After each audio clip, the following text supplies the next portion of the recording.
Jenna Sidle didn't believe in giving up, not on people, and definitely not on dogs. She lived on the far edge of Golden Valley, Arizona, where the desert stretched wide and lonely. Her small house sat behind a wire fence patched with old metal sheets. It wasn't much, but for Jenna, it was enough. Because inside that fence lived the only family she had left, 17 stray dogs. They weren't the kind you find in glossy adoption ads. They were the ones no one wanted. The ones with scars, cloudy eyes, or a tremble in their step. Some had been dumped in the desert. Others dragged in by neighbors who couldn't handle them anymore. People in town called her the dog lady. Some said it kindly. Others said it like an insult. "She's strange," a neighbor once whispered. "Always walking with those mutts, never comes to church, never talks much." But they didn't see what Jenna saw. Each dog had a story, a reason for its fear, a reason it growled. "Easy now, Cooper," she'd say, kneeling down to a battered shepherd mix. "Nobody's gonna hurt you anymore." The dog would flinch, unsure. But Jenna never flinched back. She stayed. She always stayed. Her mornings were quiet but never empty. At sunrise, she'd step outside with a bucket of food. The pack would circle her, tails stiff, ears twitching. "All right, you hungry babies," she'd say with a soft laugh. "Breakfast time." The bigger ones pushed forward first. The shy ones hung back. Jenna moved slowly, careful not to startle them. Every meal was like a silent negotiation of trust. When a new stray arrived, the routine repeated. She didn't ask where it came from. She just opened the gate. "I won't let you be alone," she whispered to a skinny brown pup one evening. It wagged its tail weakly, unsure if it believed her. Jenna never turned any away, but with each dog came more weight, more food to buy, more fences to fix, more time spent calming growls that never truly went away. Still, she told herself it was worth it. "They're alive because of me." Neighbors saw her walking the dusty road with the pack trailing behind. Some shook their heads. "That's too many dogs for one woman," a man muttered. "Someone's gonna get hurt," another warned. But Jenna didn't listen. "They just need love," she said. "Love can fix anything." And maybe she believed it because she needed to. Because love was all she had to give. At night she'd sit on her porch, under the dim desert sky. The dogs would gather around her, lying close like a living shield. She'd rest her hand on the nearest one, close her eyes, and feel less alone. But even then, there were signs she couldn't ignore. Some nights the barking turned into deep growls. Two dogs would clash, teeth flashing, and she'd rush to pull them apart. "They're just figuring things out," she'd tell herself, rubbing the fresh scratch on her arm. But the pack was changing, quietly, slowly. Love kept her blind to the tension building in her yard. And in Golden Valley, where the desert winds carried secrets, no one noticed how fragile her sanctuary had become. Because love without limits can turn dangerous. The warning signs didn't shout, they whispered. At first it was just noise, the kind of noise a lonely desert neighborhood learns to ignore. Barking. Constant barking, day and night. A neighbor, Mrs. Holloway, leaned on her fence one afternoon and watched the dust drift over Jenna's property. She saw two of the bigger dogs circling each other, tails stiff, teeth flashing. "They've been at it all morning," she muttered. "Something's not right over there." That evening, Jenna walked past her gate with a ripped sleeve and a faint scratch running down her arm. "Rough day?" Mrs. Holloway asked. Jenna smiled faintly.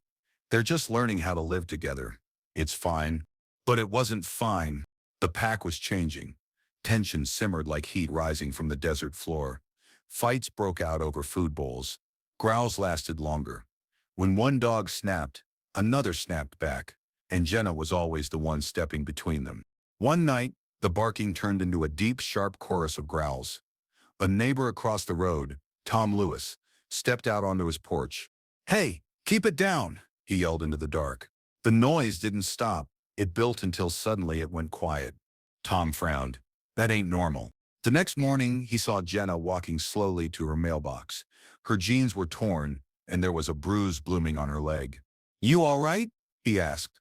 She hesitated, then forced a smile. "They're healing. They just need time." But the truth was, Jenna was tired. The scratches took longer to heal. The bruises were deeper. Still, she couldn't turn any of them away. A week later, a postal worker refused to deliver a package. The dogs had rushed the fence, snarling, teeth bared. The man backed away and filed a report. That was the first time a deputy came. It was late afternoon when a Mojave County patrol car pulled up outside Jenna's home. She met the officer at the gate, a bucket of food in her hand. "Ma'am, we've had complaints," the deputy said carefully. "People say the dogs are getting aggressive." Jenna glanced back at the pack pacing behind the fence. "They're fine, they just need space. They've been through enough." "Some of them look dangerous," he pressed. "Have you considered rehoming a few?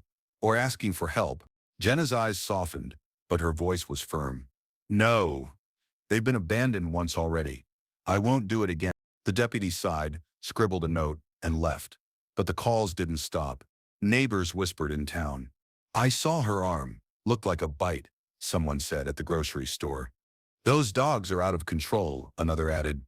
"One day something's gonna happen." But no one pushed harder. Inside her sanctuary, Jenna kept patching fences and soothing the pack with soft words.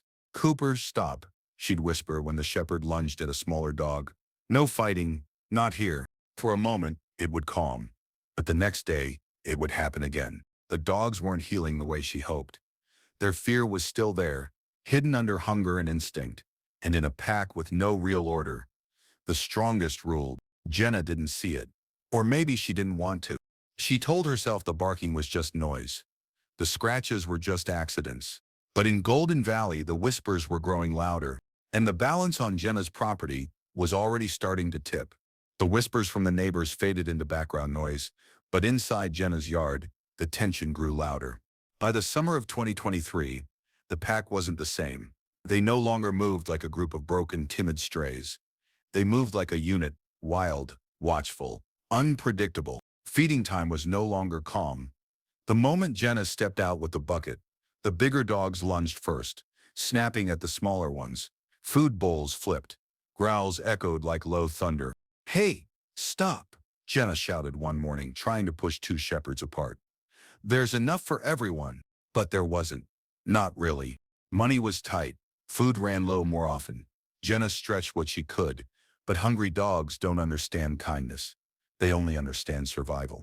Cooper, the once quiet shepherd mix, started challenging others.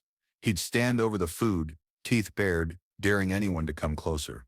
A younger dog named Luna tried, and within seconds there was a fight. "Cooper, no," Jenna cried, grabbing a broom and wedging herself between them.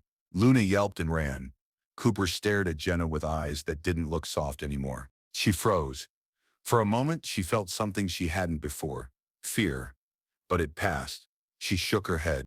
"They're just stressed," she whispered to herself. "They'll settle." But they didn't settle. Some days the yard was quiet, too quiet. The dogs sat in corners, watching each other with sharp, tense eyes. Other days the chaos was endless. Chasing, snapping, circling. Jenna tried harder. She reinforced the fences with scraps of wood. She added another bowl of water under the tree. She spoke in soothing tones. "You're safe here," she told them. "You're all safe." But they weren't. The pack had begun to reorganize itself. There was no longer a clear leader. Jenna wasn't seen as the one in charge. She was just there. One afternoon, Tom Lewis stopped his truck outside her gate. He saw the dogs pacing, restless. "Jenna, you need help," he called. "I'm fine," she yelled back, though her voice sounded tired. "No, you're not. They're not the same anymore," he warned. "This is getting dangerous." She shook her head. "They just need more time. You don't understand them like I do." But even Jenna didn't understand them anymore. Inside the house, she kept a small box of first aid supplies, bandages, antiseptic. She used it more often now. Scratches turned to deeper wounds. Bruises darkened her skin. Still, she refused to admit it. Late one evening, she sat on the porch, the desert sky fading to black.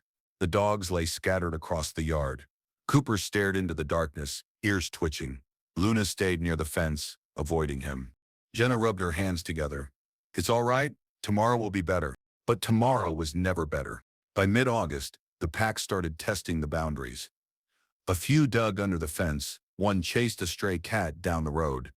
A neighbor's goat was attacked. Calls were made again to animal control. But by the time deputies came, the dogs were calm, silent, almost like they knew how to hide the truth. Ma'am, you really need to consider reducing the number of animals, an officer told her. Jenna shook her head, eyes tired but defiant. They only have me. If I let them go, they'll be killed. I can't. The officer hesitated. Then at least get help. Someone to manage them. She didn't. In her heart, Jenna believed love could still fix it, that the dogs she saved would never truly turn on her. But love wasn't enough to quiet the hunger. It wasn't enough to erase the trauma that lived in their bones. And slowly, the rescue she built as a safe haven was becoming something else entirely. The dogs weren't healing. They were waiting. And soon, the waiting would end. Jenna barely slept the night before. The pack had been restless, pacing the yard long after dark. She had sat on the porch, whispering soft words to calm them. But the tension never faded. By sunrise, she forced herself up. Same routine as always. She filled the old bucket with dry kibble and leftover scraps. The dogs were already waiting. "All right, my babies," she said quietly. "Breakfast time." But something felt different. Instead of wagging tails, there was circling.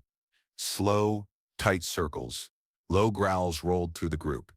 Cooper, the shepherd who had become the strongest, stood in front.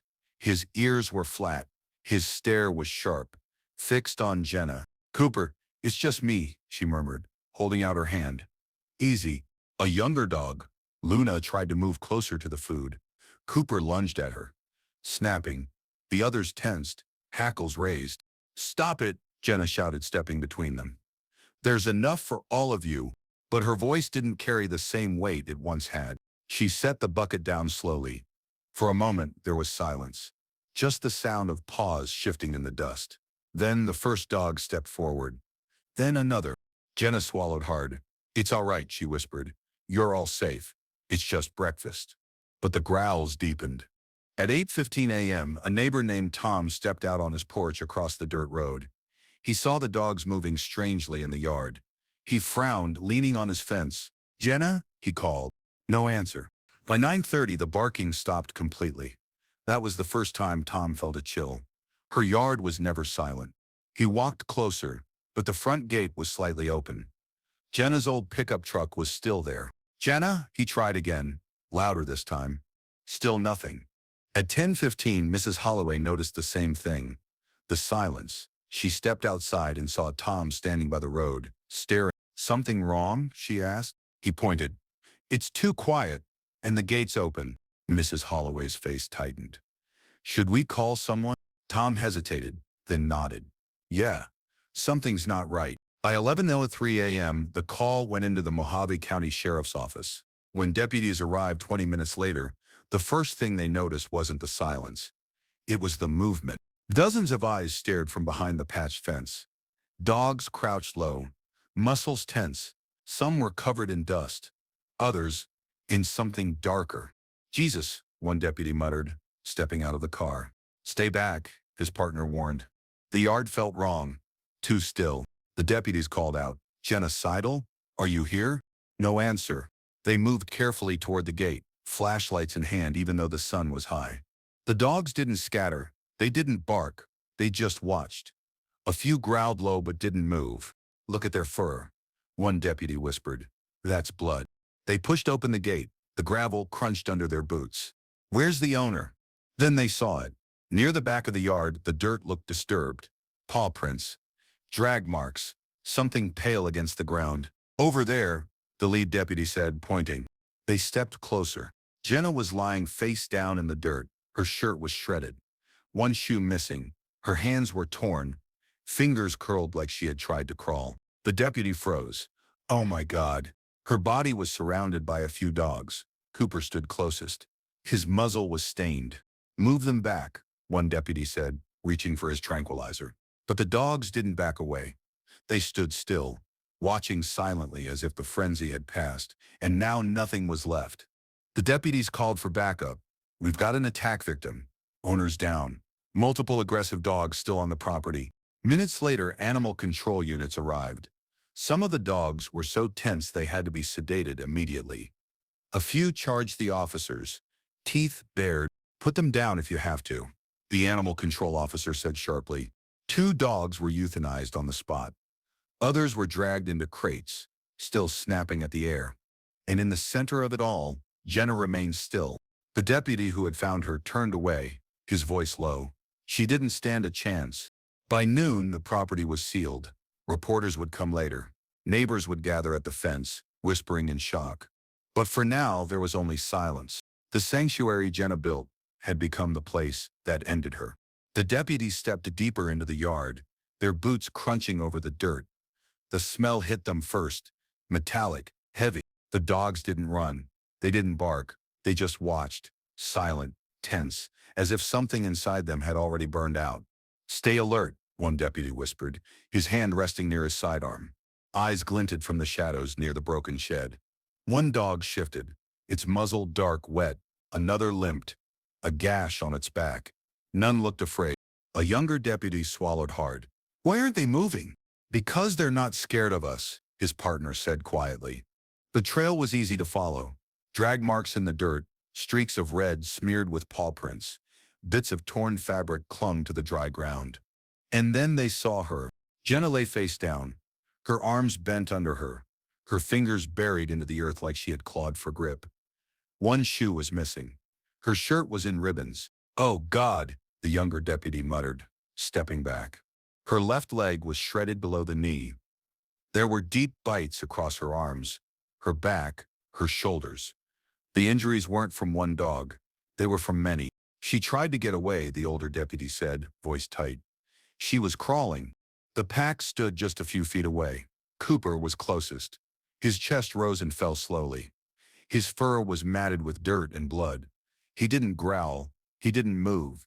He just stared at them with cold, unreadable eyes. "Keep them back," the deputy ordered. "Back how?" "They're not afraid," the younger one whispered. Animal control arrived minutes later. They stepped carefully through the yard, tranquilizer rifles ready.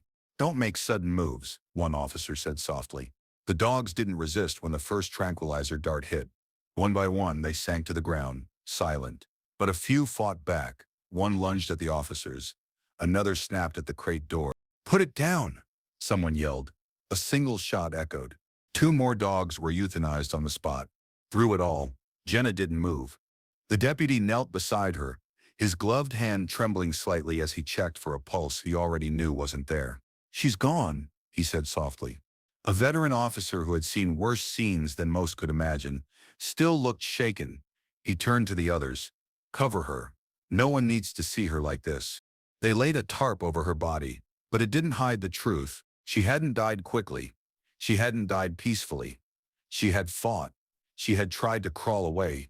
She had reached for safety that never came. The deputy looked at the ground beside her. There were deep scratches in the dirt, marks from her fingernails breaking as she pulled herself forward. The pack had surrounded her, and they hadn't stopped. The silence in the yard was heavier than any sound. Even the wind seemed to hold its breath. One of the animal control officers stepped closer to the remaining dogs, now sedated in the crates. "They're not monsters," he said quietly. "They're just broken." "Broken or not," the deputy muttered. "They killed her." Neighbors gathered outside the gate, whispering in disbelief. As word spread, Mrs. Holloway held her hand over her mouth. Tom Lewis just shook his head. "I told her," he whispered. "I told her it wasn't safe anymore." Reporters would come soon, cameras flashing. Questions would be asked. Who was to blame? The dogs? The woman who refused to give up on them? Or the people who saw the danger and never truly stopped it? But in that moment, under the Arizona sun, there were no answers, just the quiet, haunting truth. The sanctuary Jenna built to save the unwanted had turned into the place where she lost everything. As the last dog was sedated and loaded into a truck, the deputy stared at the now empty yard. He could still see Jenna in his mind, kneeling with a soft smile, feeding the same animals that ended her life. She loved them, he said quietly. Even at the end, she probably believed they loved her back. The officer beside him shook his head. Love doesn't always stop what's inside an animal. Or a human. By late afternoon, the property was cleared. Jenna's body was taken away. The remaining dogs were transported to holding facilities. The gate creaked shut, leaving behind an empty, silent yard. And the story of Jenna Sidle, the woman who loved the broken ones, was only beginning to unravel. By the next morning, the story was everywhere. Local news called it a tragedy. Regional outlets called it a nightmare. Golden Valley had never seen so many reporters at once. Cameras lined the dusty road outside Jenna's home. Neighbors stood behind the gate, their faces pale, their voices low. "I told her it was too many," Mrs. Holloway whispered to a journalist. "She wouldn't listen. She said they only had her." Tom Lewis stayed silent, his arms crossed tightly. He stared at the ground, guilt heavy in his chest. He had seen the signs. They all had. Animal control trucks moved in and out of the property, carrying the last of the sedated dogs. Some were too aggressive to approach without tranquilizers. A few had already been euthanized. When asked about the animals, an officer shook his head. "They're not monsters. They're survivors. They lived hard lives, and they only knew how to protect themselves. But when there's no structure, no balance, this is what happens." Experts weighed in on the news. "Ugh, these were traumatized dogs," one behaviorist said. "Without training or order, pack instincts take over. They revert to survival mode." Another added, "Jenna meant well, but love alone isn't enough for animals with that kind of history. They needed more than kindness. They needed safety, boundaries, leadership." But those answers didn't comfort anyone. Jenna's family released a short statement. It was brief, careful. "We are heartbroken by this tragedy. Jenna loved animals deeply. She dedicated her life to giving the unwanted a second chance. We ask for privacy as we grieve." They didn't speak about the conditions she lived in. Maybe they didn't know. Maybe they couldn't bear to. Meanwhile, the community questioned itself. Could someone have stopped this? Should the deputies have acted sooner after the first complaints? Should the neighbors have done more than just warn her? A quiet blame settled over the town. No one said it out loud, but everyone felt it. The sanctuary Jenna built was empty now. The patched fences stood crooked. The bowls were overturned. The feeding bucket lay half buried in the dirt. Reporters filmed from a distance. The wind picked up small clouds of dust, spinning through the yard where the pack once roamed. "This place looks haunted," one cameraman murmured. In a way, it was, because Jenna's story wasn't just about dogs. It was about how compassion can turn into isolation, how someone so full of love could drown under the weight of it. Even the sheriff's office released a statement that felt hollow. She was believed to have been attacked and killed by multiple dogs on her property. No foul play is suspected. But behind that cold, clinical sentence was something heavier. A woman who tried to save too many. A system that didn't know how to step in. Some of the rescued dogs were placed under observation at shelters. Their future was uncertain. Others were deemed too dangerous to rehome. An animal rescue volunteer who visited the holding facility later said, "They weren't killers in their hearts. They were scared. They didn't know what else to do. But now they'll pay the price too."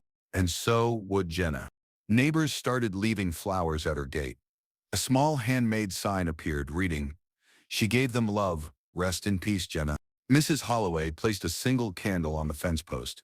"She deserved better," she said softly. But she wouldn't let anyone help her. As the sun set over Golden Valley, the yard grew still again. No barking, no movement. Just silence and fading light. The sanctuary was gone. The dream was gone, but the lesson remained. If you know someone who's overwhelmed, someone trying to save more than they can carry, reach out. Don't wait. Don't assume they're fine because they smile and say they're okay. Because sometimes even the strongest hearts can break under the weight of too much love. And sometimes, love without boundaries becomes a cage. The camera would linger on the empty yard one last time. A cracked water bowl, a lone piece of torn fabric, a desert sky stretching wide, holding the memory of a woman who tried to save everything and lost herself in the process. Jenna Sidle's story is a heartbreaking reminder that love, no matter how deep, cannot heal everything alone. Compassion needs help. It needs balance. It needs community. If you know someone overwhelmed by animals, by life, by their own quiet battles, don't wait for the silence to fall. Step in, ask, offer. Because sometimes the people who seem the strongest are the ones barely holding on. If this story touched you, don't scroll past. Share it so others can understand the risks of love without limits. And subscribe for more true stories that reveal the hidden struggles behind kindness, survival, and loss. Thank you for watching.